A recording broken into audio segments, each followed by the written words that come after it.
పాకిస్తాన్ పరిస్థితి ప్రస్తుతం తుమ్మితే ఊడిపోయే ముక్కులాగా తయారైంది. ఎవరైనా వచ్చి బుద్ధి చెప్పాలన్నా అవసరమే లేదు. ఆ దేశం తనకు తామే బుద్ధి చెప్పుకుంటుంది. తానే తనకు సమస్యలు తెచ్చుకుంటుంది. తానే తన పరాభవానికి కారణమవుతుంది. ఈ నేపథ్యంలో ఏప్రిల్ 25, 2025న పాకిస్తాన్ స్టాక్ మార్కెట్లో చోటు చేసుకున్న విపరీతమైన పతనం ఆ దేశ ఆర్థిక వ్యవస్థను మరింత కుదిపేవేసింది. కరాచీ స్టాక్ ఎక్స్చేంజ్లోని KSE 100 ఇండెక్స్ ఒక్క రోజులో 2500 పాయింట్లకు పైగా కుప్పకూలింది. మొదటగా భారత్ పాకిస్తాన్ మధ్య నెలకొన్న ఉద్రిక్తతలు ఈ పతనానికి ప్రధాన కారణమని చెప్పొచ్చు. ఏప్రిల్ 22న కాశ్మీర్లోని పహల్గామా జరిగిన ఉగ్రదాడిలో 26 మంది ప్రాణాలు కోల్పోవడంతో భారత్ కఠినంగా స్పందించింది.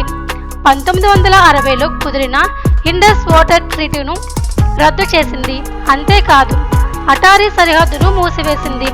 సార్క్ వీసాలను రద్దు చేసింది. ఈ చర్యల ప్రభావం పాకిస్తాన్ ఆర్థిక వ్యవస్థపై గణనీయంగా పడింది. అంతేకాక అమెరికా విధించిన కొత్త టారిఫ్లు, అలాగే గ్లోబల్ మార్కెట్లో నెలకొన్న ఆర్థిక మాంద్యం భయాలు కూడా మార్కెట్లు నెగిటివ్ సెంటిమెంట్ను పెంచేశాయి.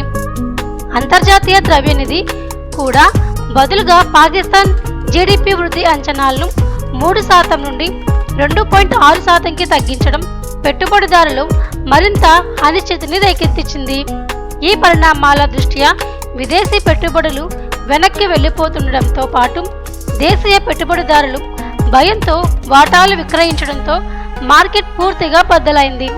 ఇప్పుడు ప్రశ్న ఒకటే, ఇన్ని సంక్షోభాల మధ్య పాకిస్తాన్ ఎలా తేరుకుంటుంది? ప్రభుత్వ చర్యలు, అంతర్జాతీయ మద్దతు మరియు దేశీయ ఆర్థిక విధానాలపై ఆధారపడే ఈ సమాధానం మున్ముందు రోజుల్లో తెలుస్తుంది. కానీ ప్రస్తుతం పరిస్థితి చూస్తుంటే పాకిస్తాన్ స్టాక్ మార్కెట్ గాలి కోదలిగిన పతంగిలా పడిపోయింది.